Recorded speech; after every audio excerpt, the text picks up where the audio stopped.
esse dia, por mais essa noite que estamos aqui reunidos como corpo em Sua presença, Pai. Somos gratos por cada vida que está aqui nessa noite, por cada vida que nos assiste, Pai. Muito obrigado pela graça, o favor que o Senhor nos tem dado, Senhor. Muito obrigado, Pai. Gratidão sempre, Senhor, por tudo que o Senhor fez, faz e fará em nossas vidas. E eu dou uma ordem agora para todo espírito maligno que veio para matar, roubar e destruir, que veio para roubar a palavra da boa terra. Nós declaramos que vocês estão caídos por terras, e daqui para fora, em nome de Jesus, que só fiquem os corações, as pessoas e as mentes livres para ouvir a sua palavra, Pai. Envia seus anjos aqui, Senhor, para estar tocando cada vida durante essa palavra, Pai. Assim eu declaro e assim é. Amém. Podem se assentar. Amém. Vocês estão felizes com Jesus?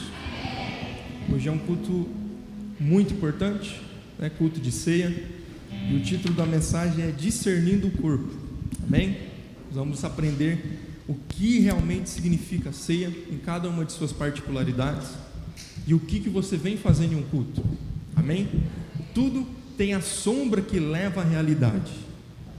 Amém? Quem já é aqui de casa já sabe do que eu estou falando. Amém? Sombras que levam à realidade. Então, nós temos o suco, nós temos o óleo ali em cima, nós temos o pão e nós temos a água. Cada um daquilo ali, daqueles objetos, daqueles símbolos, representa algo. Da mesma maneira que o louvor representa algo. Nós estávamos até hoje recebendo a cobertura do louvor aqui da Aba Curitiba, que foi uma bênção, uma maravilha. Mandar um abraço para o pessoal que já está chegando lá. E tudo tem um motivo. Então, quando você está adorando a Deus, você está fazendo aquilo que Paulo falou: trazei os seus corpos como sacrifício vivo ao Senhor. Por que sacrifício vivo? Porque o sacrifício que morreu já foi feito, que é Jesus na cruz. Ele já morreu por nós. Agora o sacrifício vivo que nós fazemos é adorar, é louvar, é sair de nossas casas domingo e vir ao culto. Quando eu estou falando, quando eu estou louvando, quando eu estou me movimentando, eu estou suando, eu estou salivando. Sabia? E o que tem na saliva, o que tem no suor? DNA. É a mesma coisa que tem no sangue. Só que o sangue você precisa cortar para tirar. A saliva é só você louvar. Enquanto você fala, enquanto você louva, você está oferecendo sacrifício vivo. Por isso que o Paulo falou.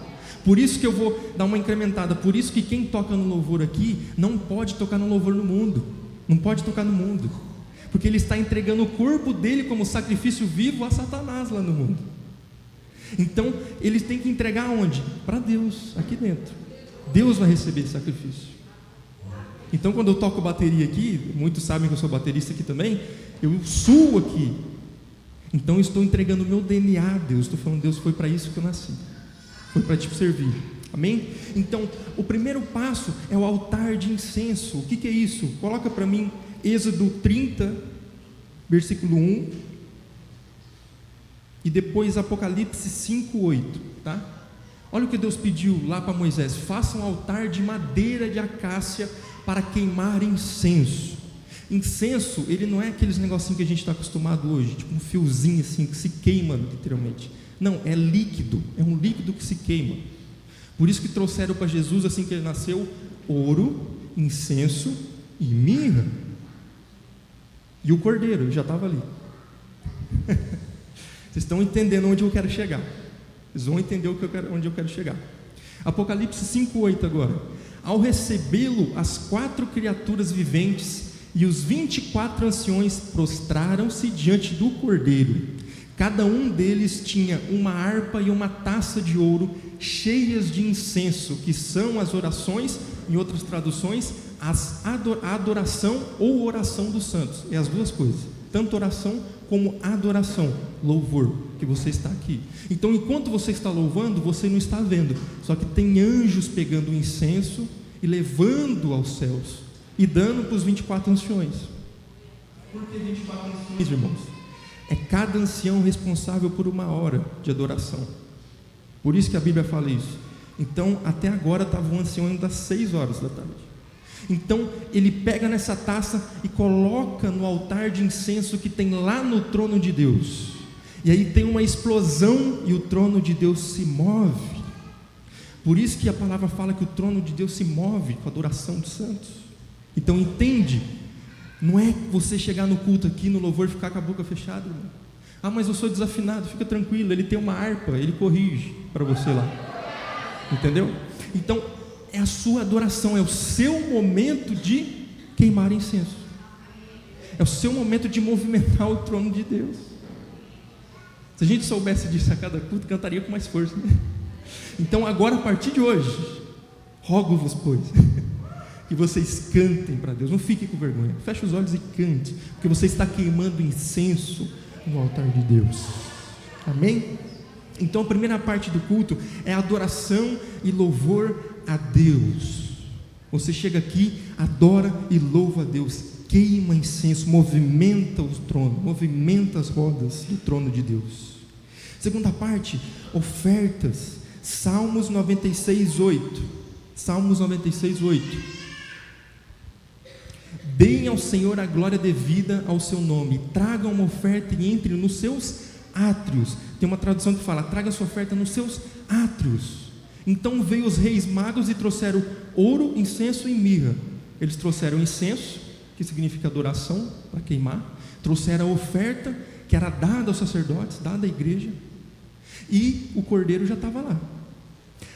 Tem a parte da mirra. O que era a mirra? A mirra era usada para limpar, para lavar. E aí eu vou um pouquinho mais para frente, vou explicar isso, que é mais profundo.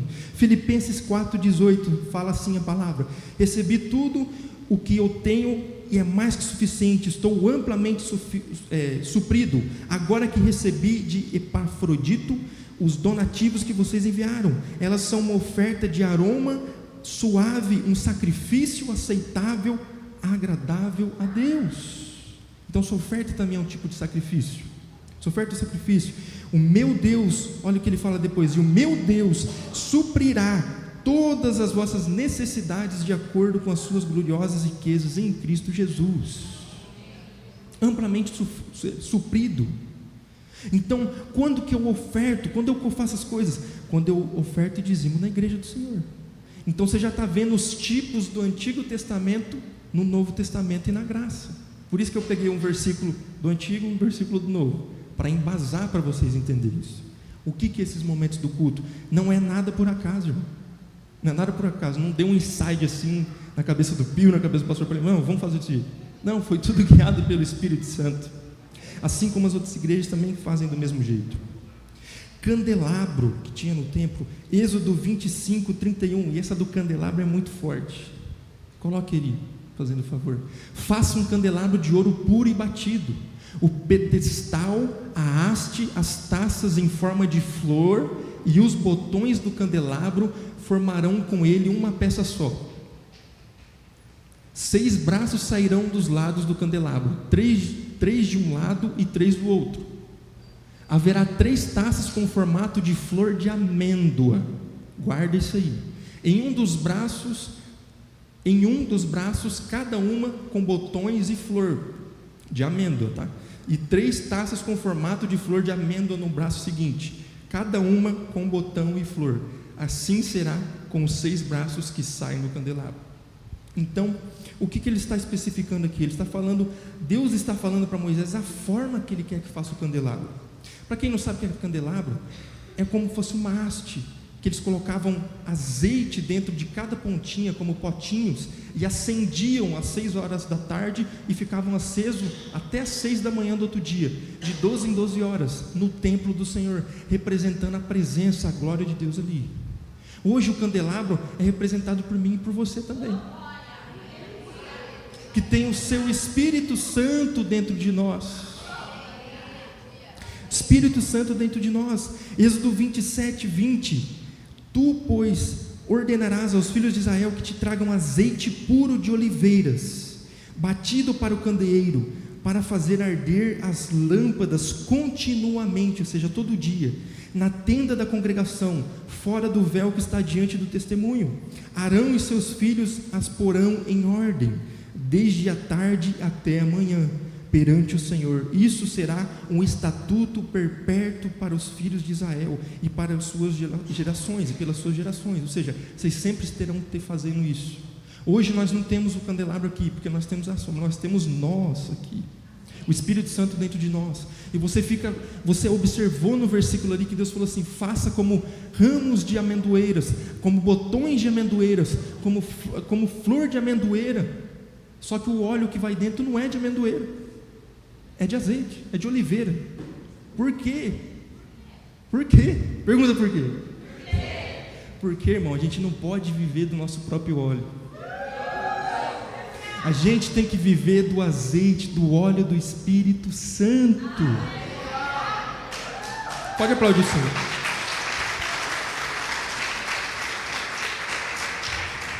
Isso Deus fez para que a gente viva como corpo. Se eu fosse completo em mim mesmo, eu não ia precisar da ajuda de ninguém. Você não iria precisar da ajuda de ninguém. Aí Deus falou assim: não, cada um vai precisar do outro, e todos do Espírito Santo. Então por isso que você vê pastores às vezes que são usados tremendamente em cura, só que ele tem alguma enfermidade. Por que isso? Porque ele não vive do próprio azeite. Então ele tem que chegar em outro pastor que é usado em cura: ora por mim, irmão. Meu Deus, para que um esteja sobre o outro, para que todos estejam como corpo, um nutrindo o outro. Por isso que a palavra fala: imporão as mãos sobre os enfermos e eles serão curados. Isso é até para quem está no ministério, para quem é pastor, para quem é líder. Irmão, você orou por uma pessoa, ela foi curada? Amém, glória a Deus. Você tem algum problema? Chega em outro irmão e fala assim: ora por mim, irmão.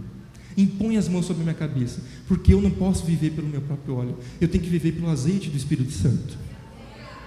Irmão, e também diz aqui que o candelabro ele era acendido 12 horas por dia. 12 horas por dia.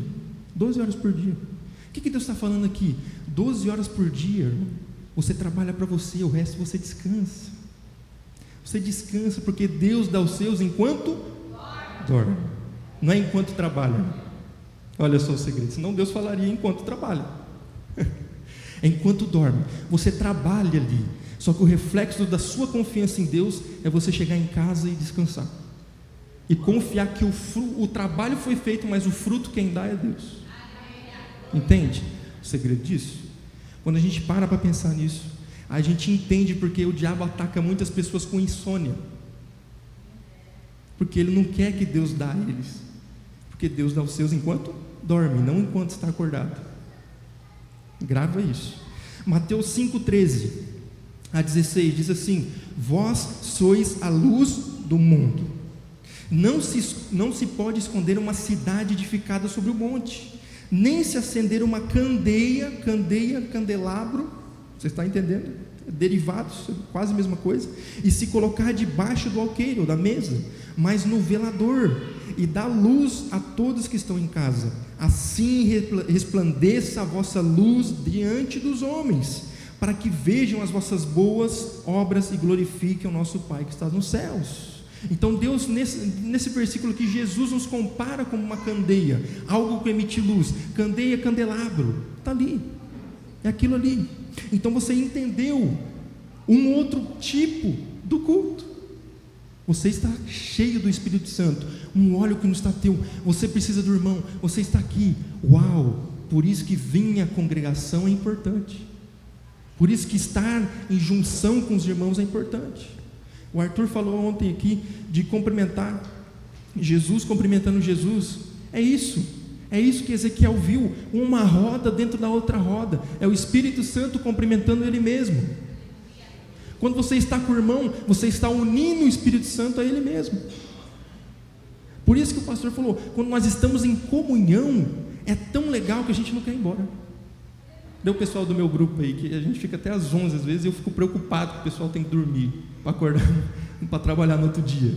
Então o pessoal não quer sair, eles querem estar em comunhão. Aí eu tenho que, irmãos, você está no mundo ainda, irmão. Você tem que trabalhar, você tem que acordar cedo. Então é a comunhão com o Espírito que nós estamos através da vida dos irmãos. Amém? Vocês estão entendendo? Eu vou ir devagarzinho, até agora, como é que está? Dá um glória aí para estar bom. Amém, então vamos. Bacia de água. Agora nós vamos demorar um tempinho aqui. A bacia de água, a bacia de bronze. Êxodo 30, 18. A gente vai 18 ao 21. Pode colocar ali. Faça uma bacia de bronze e a sua base de bronze para se lavarem. Coloque-a entre a tenda do encontro e o altar e mande enchê-la de água. Por isso que tem que ter água ali representando isso, tá? Arão e os seus filhos lavarão as mãos e os pés com a bacia, com a água da bacia. Toda vez que entrarem na tenda do encontro, terão que lavar-se com água para que não morram. Quando também se aproximarem do altar para ministrar ao Senhor, apresentando uma oferta preparada no fogo, lavarão as mãos e os pés para que não morram. Este é um estatuto perpétuo para Arão e os seus descendentes de geração em geração. Então, lá no altar, lá no tabernáculo, tinha essa bacia que os sacerdotes lavavam as mãos e os pés, para eles oferecerem um sacrifício ao Senhor. Por quê? Era lugar desértico. E nos lugares desérticos eles usavam sandálias, eles não tinham ainda tênis, sapatos fechados que a gente tem hoje. Então eles saíam e ficava aquela areinha fina grudada nos pés e nas mãos também. Então, por isso que fora de cada casa de judeu tinha umas talhas assim, como se fossem uns potes grandes feitos de pedras com água dentro. E antes deles entrarem, eles lavavam os pés, lavavam a mão e entravam na casa, né? Por isso que é dessas talhas que Jesus transforma a água em vinho no casamento. Dessas talhas que estavam fora da casa, estavam na festa, porque o povo chegava na festa, limpava a mão, subia, e por aí vai. Tem mais mistério aí, mas por hoje é outro assunto. João 13, do 1 a 17. Estou montando o pensamento. João 13, do 1 a 17. Um pouco antes da festa da Páscoa, sabendo Jesus que havia chegado o tempo em que deixaria este mundo e iria para o Pai, tendo amado os seus que estavam no mundo, amou-os até o fim. Estava sendo servido o jantar e o diabo já havia induzido Judas Iscariotes, filho de Simão, a trair Jesus. Jesus, sabendo que o Pai havia posto todas as coisas debaixo do seu poder, que viera de Deus e voltava para Deus, levantou-se da mesa, tirou a capa e colocou uma toalha em volta da cintura. Depois disso, derramou água em uma bacia e começou a lavar os pés dos discípulos, enxugando-os com a toalha que estava na cintura. Então chegou até Simão Pedro, que lhe disse: Senhor, vais lavar os meus pés? Jesus respondeu: você não compreende agora o que eu estou fazendo, mais tarde, porém, entenderá. Pedro disse: nunca lavarás os meus pés. E Jesus respondeu: se eu não os lavar, você não tem parte comigo. Olha a importância de lavar os pés. Eu vou chegar no motivo. Simão Pedro respondeu: então, Senhor, não apenas os pés, mas também as mãos e a cabeça. Aí Pedro já quis ir para a lei, né? Pedro já quis aloprar. Aí eu continuo. Jesus respondeu: quem já se banhou precisa apenas lavar os pés, porque todo o corpo está limpo. Vocês estão limpos, mas nem todos. Calma aí. Então o que Jesus está falando aqui? Ele está falando que o que é o corpo de Cristo? A igreja está limpa. Então as obras da mão da igreja estão limpas, então não precisa ser lavado. Quem que é o cabeça? Jesus, que também está limpo. Agora, o que Jesus está falando com lavar os pés? Ele está falando assim: você não vai entender agora, só que depois você vai entender. Por quê? Eu não estarei mais aqui, o cabeça não estará mais aqui, e vocês, como meus discípulos, continuarão andando no mundo. Daí vem a importância de você vir ao corpo de Cristo reunido nessas quatro paredes. Por quê? Semana após semana você está andando no mundo, e aí aqueles pequenos negocinhos de areia fica grudando no seu pé, e aí você chega aqui para ser lavado pela palavra de Deus. Então, irmão, não falte culto. Tem uns irmãos aí que está sujinho. Vamos brincar. Os irmãos que já tem 10 cultos que não vem, está tudo sujo, vai precisar tomar um banho completo, né? brincando. Mas não falte, porque você está sendo lavado pela palavra. Você está sendo, que nem o Arthur falou ontem, você está sendo servido aqui. O que Jesus estava fazendo? Servindo, lavando os pés. Então agora imagina, uma toalha aqui, é como se espiritualmente eu estivesse lavando o pé de cada um com a palavra que Deus me deu. Quem vem aqui pregar está lavando os pés de quem veio. Olha a importância. Com a palavra. Porque as pessoas vêm às vezes, você fica no ambiente, fica 12 horas ouvindo coisa errada no meio do ambiente, fica 12 horas a pessoa no serviço com o musicão do mundo, fica ouvindo negatividade, fica ouvindo o celular, aí fica segunda, terça, quarta, quinta, sexta, sábado, aí domingo a pessoa falta o culto. Ixi, aí começa a acumular isso aí, e quem entende de frequência sabe o que eu estou falando. Então, aí a pessoa vem no culto e ela chega, limpou meu pé, sai do culto, oh meu Deus, muito obrigado, essa semana vai ser top. A pessoa chegou destruída e ela sai erguida, porque os pés foram lavados pela palavra. Tem mais. Jesus sabia quem iria traí-lo, por isso disse que nem todos estavam limpos. Quem está limpo, irmão? Do corpo. Jesus está falando do corpo das mãos. Quem está limpo? Quem participa do corpo de Deus. Quem aceitou Jesus. Quem está no mundo e não aceitou Jesus, ainda não está limpo. Só que hoje, neste culto, você tem a oportunidade de estar limpo, de vir e participar desse corpo. Estamos dando a oportunidade, a palavra está dando a oportunidade. Quando terminou de lavar os pés, Jesus vestiu a capa e voltou ao seu lugar. Então perguntou: entendem o que eu fiz a vocês? Vocês me chamam mestre e senhor, e com razão, pois eu sou. Pois bem, se eu, sendo senhor e mestre de vocês, lavei os pés de vocês, então vocês também devem lavar os pés um dos outros. Ou seja, o que Jesus está falando? Ali está falando para os discípulos, para os 5 ministérios: lave os pés dos irmãos. Mas também está falando para o esposo e para a esposa: lave o pé da esposa, lave, esposa, o pé do marido. E pais, lavem os pés dos filhos, filhos lavem os pés do pai. Estejam em comunhão, em constante falando palavra. Eu ministro a minha esposa traz uma palavra para mim, e ministra sobre minha vida, e nós ministramos sobre os filhos, e os filhos trazem uma palavra: pai, eu aprendi na IBI isso aqui hoje, uau, que legal, e fica aquela comunhão, um lavando o pé do outro, um servindo o outro. Meu Deus, isso é forte. Eu dei o exemplo para que, como eu fiz, também o façam.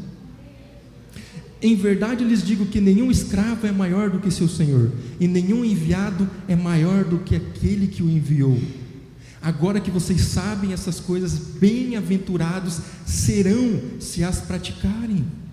Irmãos, domingo após domingo estamos trazendo palavras de vida, estamos lavando os pés. E o que você deve fazer com essa água da palavra? O que você deve fazer com essa palavra que é dada aqui? Praticar. Tem uma condição: serão bem-aventurados, serão se as praticarem. Pratique, irmão, pratique a palavra, está gravado no YouTube. Olha assim, a gente vive num momento extraordinário da humanidade, tem o YouTube, fica gravado as coisas. Antes não tinha, você tinha que anotar no papel ou pegar de ouvido e guardar ali, mas agora tem, e foi só. Então a bacia de água é a importância. Agora, quando você olhar na água ali, é aquele do meio ali, tem uma jarrinha ali com água, você vai lembrar do que eu falei: água que lava. Água que lava o quê? Os pés. É a palavra, é o Espírito. Então temos ali o suco de uva, que representa o sangue de Cristo, um preço pago. Temos ali a água, que representa lavar os pés pela palavra de Deus. E temos o óleo ali, que representa o Espírito Santo, a unção. Meu Deus. Quando vocês são lavados pela palavra, trazida pelo pecador, quando saímos para trabalhar, estamos sujando nossos pés, nossas vidas. Por isso somos lavados semanalmente, como um preparo para ir ao mundo, como o próprio Jesus fez na ceia, que Jesus lavou os pés dos discípulos, porque eles continuariam a viver e a fazer a obra no mundo. A palavra diz o que do mundo? Ele jaz do maligno. Por isso que tem que lavar o pé. Por isso que tem que vir na igreja, irmão. Tem que vir aqui, estar em comunhão.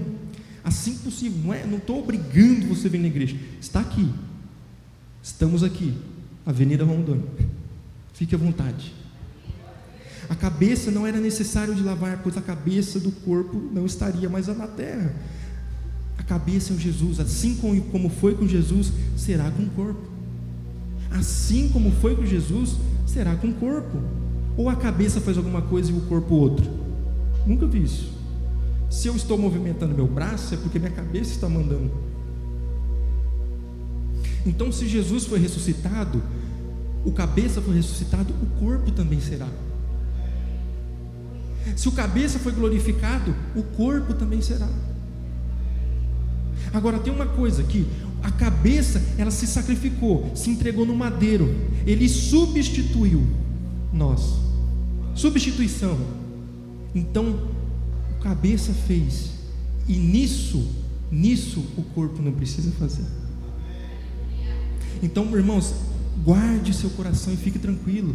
Muitas pessoas e até pastores falam assim: nós vamos passar pela grande tribulação. Não, irmão, esse pastor ainda está um pouco na lei. Ele quer um pouquinho de obra ainda. Ele quer andar um pouquinho ainda com o joelho no grão de milho. Quer sentir uma dorzinha para achar que ele fez alguma coisa. Não, irmão, já foi feito. O cabeça ressuscitou para nos livrar da ira vindoura. O que nós vamos ver é só ventos de tribulações. Nós não vamos viver isso. Nós vamos passar por isso. Amém? Altar de sacrifício. Êxodo 20, 24 a 26. Êxodo 20, 24, isso. Faça-me um altar de terra, e nele sacrifiquem-me os seus holocaustos e as suas ofertas de comunhão, as suas ovelhas e os seus bois, em todo lugar onde eu fizer celebrar o meu nome. Virei a vocês e os abençoarei. Se me fizerem um altar de pedras, não o façam com pedras lavradas, porque o uso de ferramentas o profanaria. Não subam por degraus ao meu altar, para que nele não seja exposta a sua nudez. Ontem o Alisson falou um pouco de como foi a morte de Jesus. Então, a morte de cruz era uma das piores mortes que existiam na época, morte para servir de exemplo. E muitas pessoas pegam ainda aquelas questões dos filmes. Os filmes, eles tentam retratar, só que eles não conseguem retratar fielmente, porque senão a faixa etária ia ficar 18 por causa do sofrimento de Jesus. Então nos filmes mostra que Jesus até na cruz estava com uma tanga, só que não, ele não estava. Ele estava nu, pendurado, espancado no madeiro. Para quê? Porque ele se tornou vergonha para que nós fôssemos salvos, para que nós não fôssemos humilhados. Por isso que a palavra diz: aqueles que confiam no Senhor não serão envergonhados. Aqueles que confiam no Senhor, porque toda a vergonha foi sobre ele no madeiro, toda a dor foi sobre ele no madeiro, irmão. O sacrifício ele fez. Você viu como ele fez completo, tudinho, até a vergonha ele passou por nós. Meu Deus, irmão. E Satanás tenta envergonhar, mas você não aceita isso. Não aceite isso. A palavra diz que nós estamos revestidos de Cristo e em Deus. Estamos revestidos de Cristo e em Deus. O que é isso? É como se o mundo espiritual visse Jesus aqui na minha frente, não Lucas. Revestido. Se eu estou revestido de alguma coisa, é como se tivesse uma capa aqui, ó. Jesus está à minha frente. E a pergunta que eu falei isso no meu grupo familiar, eu falei assim: irmão, como é que o diabo está envergonhando Jesus? Como é que o diabo está tocando? Está tocando no corpo de Jesus, está tocando na empresa de Jesus, está tocando na família de Jesus. Vocês estão entendendo o que eu estou falando? Aí como que toca, Lucas? Simples, porque quando a gente sai, às vezes, sai do culto, no culto Jesus está na nossa frente, nós falamos assim: Jesus, beleza, já fiz minha parte, lavei meus pés, fica aí, Jesus, que eu vou para minha casa. Não é assim, irmão. Nós nos despimos para ir ao mundo, só que o que nós temos que fazer? Nos revestirmos para ir ao mundo, que aí o mundo vai ver: Jesus acordou para ir trabalhar, Jesus acordou para tirar foto, Jesus acordou para construir, Jesus acordou para vender, Jesus acordou para fazer, Jesus acordou para... Meu Deus, vocês estão entendendo? E quem vai tocar em Jesus? Ninguém toca em Jesus. O que acontece é que às vezes a gente sai de trás de Jesus e quer resolver. Eu aprendi há muito tempo a não sair de trás de Jesus. Estou revestido. E às vezes vem uma vozinha assim na minha mente: eu vou te matar. Eu falo assim: tem que matar Jesus primeiro. Não vai conseguir. E pronto. Não vai conseguir. Como é que você está querendo matar Jesus de novo? Não, isso não vai acontecer. É a mesma coisa de Jesus no barco, irmão. Jesus acordou e falou: homens de pequena fé, vocês acham que eu vou morrer afogado?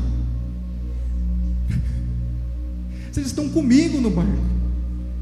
O que Jesus está falando? Vocês estão revestidos de Cristo. Vocês acham que vocês vão morrer afogados pelas ondas do mundo, pelas notícias, pelas inflações, pelas as coisas ruins que vêm através de pessoas, de ventos, Não vai, irmão. Se você está em Cristo, não vai. Não vai. Romanos 12:1 diz assim: rogo-vos, pois, irmãos, pela compaixão de Deus, que apresentar o que é? É que nem apresentar no alistamento. Lucas, 18 anos, tem que apresentar tal dia no alistamento. Eu chego lá, estou aqui, Senhor, tá? Tudo certinho. Então o que Paulo está falando? Apresenteis. Todo domingo eu chego e falo assim: estou aqui, Senhor, estou aqui, estou me apresentando. Apresentei os vossos corpos em sacrifício vivo, porque ele já foi morto por nós. Então você não precisa trazer um animalzinho para representar você. Você não precisa se martirizar para representar você com o seu sangue. Não, o sangue dele já representa. Você precisa só chegar aqui e bater ponto. Ó, Jesus, obrigado, Jesus, porque o Senhor me representou, Jesus, obrigado. É isso. Está me apresentando. Estou me apresentando sacrifício vivo, santo e agradável a Deus, que é o vosso culto racional. Paulo já cantou a bola, já deixou clarinho aqui. O que é? É o vosso culto racional, que é isso aqui que nós estamos hoje. Olha só que maravilha. E eu fui esperto. O Espírito Santo me deu estratégia. Falou: pega um versículo do Velho e do Novo. Aí não tem pampeiro. Para falar fica dividindo tudo, né? Mas tá bom. O vinho, mais uma das representações de culto, de ceia, o vinho. Lucas 22, 19 a 20. Lucas 22, 19 a 20. Pegando ele o pão, deu graças e partiu, e os deu aos seus discípulos, dizendo: isto é meu corpo, dado em favor de vocês, façam isso em memória de mim. Da mesma forma, depois de ter comido o pão, ele pegou o cálice e disse: este cálice é a nova aliança no meu sangue, que é derramado em favor de vocês. Aí está lá depois: façam isso em memória de mim também. Então o sangue, ele representa a aliança que foi feita. Então nós não vamos beber sangue, obviamente, mas temos o suco aqui que representa o sangue de Cristo. Então está representando que Jesus entregou o seu sangue. O preço era o sangue, para mim estar puro, limpo, santificado, lavado. Então eu não vou mais para o inferno.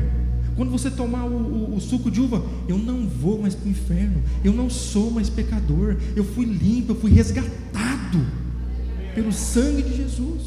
É isso o vinho. João 6, 55 e 56 diz assim: porque a minha carne é a verdadeira comida, e o meu sangue é a verdadeira bebida. Quem come da minha carne e bebe do meu sangue permanece em mim e eu nele. Permanece. Então toda vez que eu tomo ceia, eu estou falando assim: Jesus, eu estou contigo, estou fechado com o Senhor ainda. Estamos juntão. É mais ou menos isso. Estamos fechados. Uma lembrança. Eu estou com o Senhor. Mesa dos pães. A mesa dos pães que tinha no tabernáculo. Êxodo 25, 30. Coloque sobre a mesa dos pães da presença, para que estejam sempre diante de mim. Sempre diante de mim. Olha o que fala o versículo. Coloque sobre os pães da presença, sobre a mesa os pães da presença, para que estejam sempre diante de mim. O que quer significar isso, irmão? Agora eu vou entrar na parte de discernir o corpo que Paulo fala. Porque tem muitos que estão doentes, muitos que se adoecem e muitos que morrem dentro das igrejas ainda, porque eles não têm entendimento do corpo, do pão. Não é pelo entendimento do suco, é pelo entendimento do pão. Então eles não entendem isso. Nós temos doenças, enfermidades hoje por um simples ato do quê? Porque o mundo perece. Porque nós temos doenças, pestilência pelo simples ato de comer. Tudo começou com comida.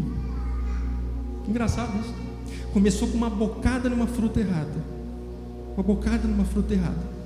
E o que Jesus veio fazer? Ele vai falar assim: ah, então tá certo.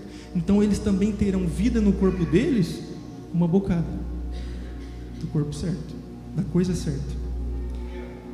Da mesma forma, na ceia do Senhor, com o simples ato de participar e comer o pão que é representado pelo corpo físico de Cristo, nós estamos falando assim: estou curado, porque Ele levou sobre si todas as dores e enfermidades, e pela sua pisadura nós fomos sarados.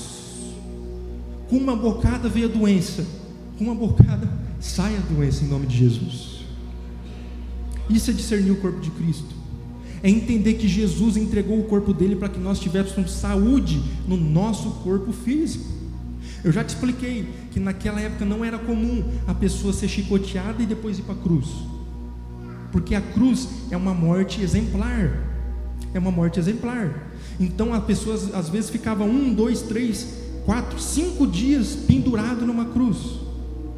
Como que isso seria possível? Porque eles pregavam só as mãos e os pés, elas não espancavam as pessoas, porque senão elas morreriam antes. E as cruzes eram colocadas sempre em cima de montanhas ou nas entradas da cidade. Agora com Jesus foi diferente. Ele foi espancado, chicoteado 30 vezes na frente, 30 vezes nas costas. E aí Pilatos mostrou ele e falou assim: quem que vocês querem? Aí o povo falou: Barrabás. E aí crucifiquem ele. Ou seja, eles pediram as duas piores punições que tinha na época para Jesus. Jesus se entregou o corpo físico e se entregou na cruz, um para nos salvar e nos livrar do inferno da morte, outro para te tirar as doenças e todas as maledicências. Por isso que Paulo fala: aquele que não discernir o corpo, aquele que não saber o que está fazendo, mais ou menos isso. É por isso que tem pessoas que se adoecem e morrem na igreja prematuramente. É isso que Paulo está falando, porque elas não entendem o poder do pão que está representando o corpo de Cristo ali. Então é isso. Então, tomando o pão, disse, Cristo na cruz, Ele levou nossas enfermidades e nossas doenças. Irmão, sabe aquela palavrinha muito tipo, didática que o nutricionista geralmente fala?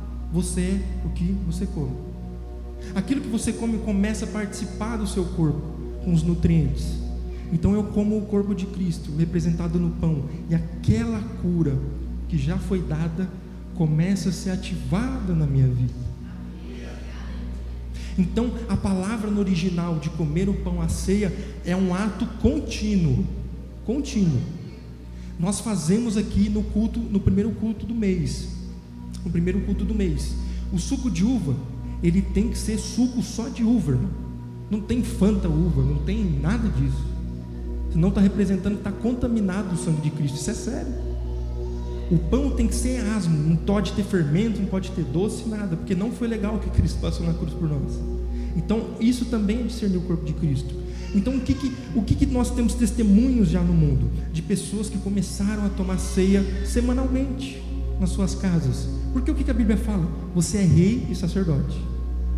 Então você também tem essa autoridade perante Cristo Jesus. Jesus te deu essa autoridade. Então eu tenho uma enfermidade, tome ceia na sua casa. É um ato constante. No grego a palavra ali significa um ato constante. Ou seja, se fôssemos para nós fazer, os discípulos faziam isso, ceia toda semana, ceia a cada 2 dias, ceia. Eles ceiavam, participavam da ceia. A ceia vai curando de passo em passo, de passo em passo. Nós temos testemunho disso, temos testemunhos disso acontecendo. Não é que você vai parar de ceiar aqui com os irmãos, irmão. Lembra, você é um candelabro, você depende dos outros. Então domingo continue vindo no culto da ceia. Só que também você pode fazer a comunhão com a sua família. Às vezes tem alguém enfermo que não consegue vir. Comece a tomar ceia e dar ceia para essa pessoa, tá? Faça como ato de fé. Tudo que nós estamos falando aqui é como ato de fé. Não é como religiosidade e não é como crença limitante. É com fé no que Cristo fez. João 6,49. João 6,49. Estamos falando do pão. João 6,49 a 58. Diz assim: os seus antepassados comeram maná no deserto, mas morreram. Todavia aqui está o pão que desceu do céu, Jesus, para que não morra quem dele comer. Eu sou o pão vivo que desceu do céu. Se alguém comer deste pão, viverá para sempre. Este pão é a minha carne, que eu darei pela vida do mundo. Então os judeus começaram a discutir exaltadamente entre si: como pode este homem nos oferecer a sua carne para comer? Jesus disse: em verdade lhes digo que se vocês não comerem da carne do Filho do Homem e não beberem o seu sangue, não terão vida em vocês mesmos. Está falando de duas vidas. Se você não tomar, você não tem vida espiritual. Se você não comer, você não tem vida humana, na carne, no seu físico. Vida. Olha o que Jesus está falando. Todo aquele que come e bebe come minha carne e bebe o meu sangue tem a vida eterna, e eu os ressuscitarei no último dia. Então eu estou falando aqui, nós vamos tomar ceia daqui a pouco. Eu estou falando: Jesus, me ressuscita no último dia, porque eu faço parte. Me cura, me sara, olha a representação da ceia, irmão. Não é só um pãozinho, não é só um vinho, não é só, é tipos que levam à realidade. Pois a minha carne é verdadeira comida e meu sangue é verdadeira bebida. Todo aquele que come da minha carne e bebe do meu sangue permanece em mim e eu permaneço nele. Porque tudo que você come e bebe vira você.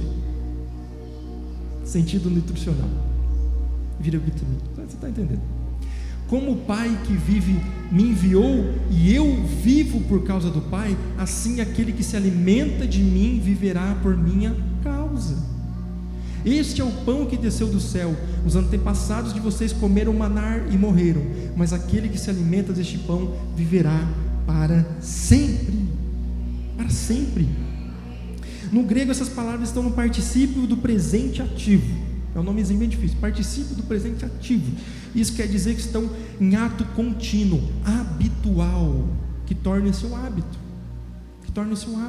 Ceia do Senhor com a família. Por isso que aquele lanchinho antes de dormir se chama ceia, né? Vamos dar uma ceiar. Vocês estão pegando. As pessoas têm mais fé nos doutores do que em Deus, irmão. As pessoas retornam no médico, mas às vezes não retornam no culto. Meu Deus do céu. Não é na primeira vez, às vezes, que você vai ser curado. É um ato contínuo. Mas eu fui e não mudou. Irmão, é um ato contínuo. Mas o fulano mudou. Tá bom, é Deus agindo de uma forma na vida dele. Com você, Deus sabe que você tem que continuar vivo. Meu Deus. Então pega essa aí. Desculpa aí a pedrada que foi, mas receba, irmão, em nome de Jesus. Tá? Não participar por superstição e nem para ver no que vai dar. Muitas pessoas participam assim: vou ver no que vai dar. O Lucas falou que cura, vamos ver. Não, irmão, participa pela fé. Olha que Jesus que falou isso, não foi o Lucas. Jesus que falou: se você comer da carne dele, você vai ter vida no seu corpo. Se você beber do sangue dele, que é o suco, você vai ter vida eterna. Meu Deus, você já tem vida eterna, tá? Pela salvação. Só que você está representando isso, você está reafirmando isso. Nós temos que olhar para a cruz e ver que as nossas doenças já foram levadas. Nós temos que olhar para Jesus e ver que tudo de ruim que possa acontecer em nossas vidas já foi levado. Irmão, eu vou dar uma lei. Tem uma lei que fala assim, que uma lei bíblica: duas coisas não podem estar em dois lugares. A mesma coisa não pode estar em dois lugares ao mesmo tempo. A mesma coisa não pode estar em dois lugares ao mesmo tempo. Pegou isso? Não pode estar em um lugar ao mesmo tempo. Eu não posso estar aqui em Umuarama e estar em Curitiba ao mesmo tempo. Ou eu estou em Umuarama ou eu estou em Curitiba. Da mesma forma, ou a doença está em você, ou ela já foi em Cristo. Ou a doença está em você, ou ela já foi em Cristo na cruz. Ou o pecado está em você, ou ele já foi. Irmão, quer que eu dou uma dica? Ele já foi. Pare de ver em você aquele que Jesus já levou na cruz. Pare de ver em você aquilo que Jesus já levou na cruz. Lucas, mas eu sinto a dor. Tá, mas ele já levou na cruz. Não aceite essa dor, resista. Ato contínuo. Resista, permaneça, persista. Tem recompensa na persistência, irmão. Tem a recompensa da persistência. É só ler a parábola do trabalhador que esperou na praça. Ele ganhou, aquele trabalhador que trabalhou 1 hora, que ele esperou o dia inteiro, ele ganhou o mesmo de quem entrou cedinho. Há uma uma recompensa na persistência. Creia que a doença, que as enfermidades já foram levadas. Fala assim: Satanás, o que eu estou sentindo? Você está colocando dor em mim? Ela já foi levada na cruz. Como? É aquilo lá. Como que você está colocando dor em mim? Você já foi levado. Isso não existe. Eu não aceito em nome de Jesus. Sai daqui. Resista. Ele tem que sair. A ceia serve para nos lavar das impurezas do mundo. O culto também. Por isso, quando participamos do culto, estamos sendo lavados pela palavra. Ainda mais na ceia, que tipifica a nossa comunhão com Cristo através do corpo e do sangue. Isaías 53:4 diz assim: verdadeiramente Ele tomou sobre si as nossas enfermidades e as nossas dores levou sobre si. E nós o reputávamos por aflito, ferido de Deus e oprimido. Mas Ele foi ferido por causa das nossas transgressões e moído, tá, irmão? É que aqui o moído é sentido de carne moída mesmo. Bom, o Alisson disse ontem lá que em Salmos tem uma fala de Jesus tipificada. Ele fala assim: meus ossos me veem. Então Jesus apanhou tanto que ele conseguia ver os ossos dele. Então ele foi literalmente moído. E por causa das nossas iniquidades, o castigo nele que nos dá a paz hoje estava sobre ele. E pelas suas pisaduras, ou pela sua pisadura, nós fomos sarados. É isso que tem que estar dentro de nós. Somos sarados. O louvor pode subir se quiser. Nós já estamos no fim. Então, lembre-se disso. A doença não pode estar em dois lugares. A falência não pode estar em dois lugares. Ou você aceita, ou você não aceita. Quando você aceita, é como se você entrasse de novo na lei e pegasse a bolsa do pecado e falasse assim: sou mesmo. Então, tire isso da sua vida, irmãos. Tire isso da sua vida. Discernir o corpo é saber o que você está fazendo, é saber o que é a ceia, por que você está ceando, por que o pão, por que o suco de uva, por que a água. Vocês estão compreendendo? Estão compreendendo? Está sendo edificante essa palavra? Amém. Então, ele tomou sobre si, pelas suas pisaduras, no original é pela sua ferida, porque feridas tem que ter um pedaço de pele separando, e aí fica feridas, duas feridas, ou seja, o corpo dele estava tão dilacerado que o profeta falou ferida, ou seja, não tinha como ver um pedacinho de carne ligando ao outro, um pedacinho de pele ligando ao outro. Então, pela sua ferida, nós fomos sarados. Nós somos sarados. Você entende? Que nem o irmão disse ontem também. Se você estivesse lá na frente da cruz para ver, lá na frente da cruz para ver, teve um homem que estava lá, João, o discípulo amado. E vocês vão entender hoje porque João era chamado de discípulo amado. Ele se chamava do discípulo amado por quê? Porque ele viu o amor. Os outros fugiram, não viram o amor na cruz. João ficou até o fim e viu o amor na cruz. Ele viu Jesus dilacerado e ele falou: eu sou muito amado. Eu sou muito amado. Eu sou muito amado. Entende? Então não é por altivez que João falou aquilo. Todo mundo julga João. Só que João falou: cara, alguém para fazer isso por mim, eu sou muito amado. Entende? Símbolo do corpo. E para concluir, discernir o corpo é saber o que, por que e para que você está fazendo e se juntando na ceia do Senhor, como corpo de Cristo, em comunhão com os irmãos. Comunhão com os irmãos. Se coloque de pé, irmãos. Vamos fazer a ceia do Senhor. Os irmãos do grupo de serviço já pode pegar ali. Vocês entendem como é que é profundo a palavra de Deus? Que amor é esse? Que amor é esse que se entregou por nós? Em 1 Coríntios 11, 23, 30 diz assim: pois recebi do Senhor que também entreguei a vocês, que o Senhor Jesus, na noite em que foi traído, tomou o pão e, tendo dado graças, partiu e disse: isto é meu corpo que é dado em favor de vocês, façam isso em memória de mim.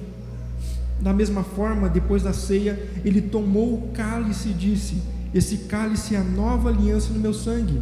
Façam isso sempre que beberem em memória de mim. Porque sempre que comerem deste pão e beberem desse cálice, vocês anunciarão a morte do Senhor até que ele venha.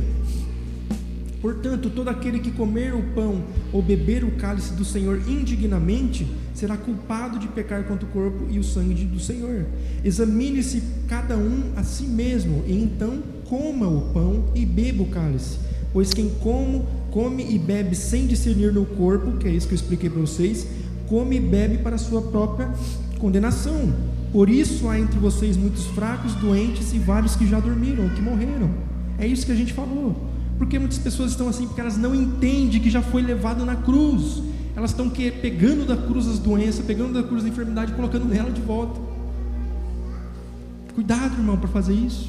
Não faça isso, não aceite. Ai, Lucas, mas eu estou sentindo. Não aceite. Você pode sentir, você não pode declarar. Você pode sentir o que for, só não declara. Declara o contrário daquilo. Porque quando você declara, você cria. Quando você reclama, então você está pedindo 2 vezes aquela situação. Estou reclamando de uma dor. Eu estou falando assim: me dê 2 vezes essa dor. Reclamar, de repetir. Então, fiquem atentos. Por isso que a palavra diz: o poder da vida e da morte está na língua, está naquilo que você fala. Amém? Podem vir até frente, pegar a ceia do Senhor aqui. Depois nós estaremos orando.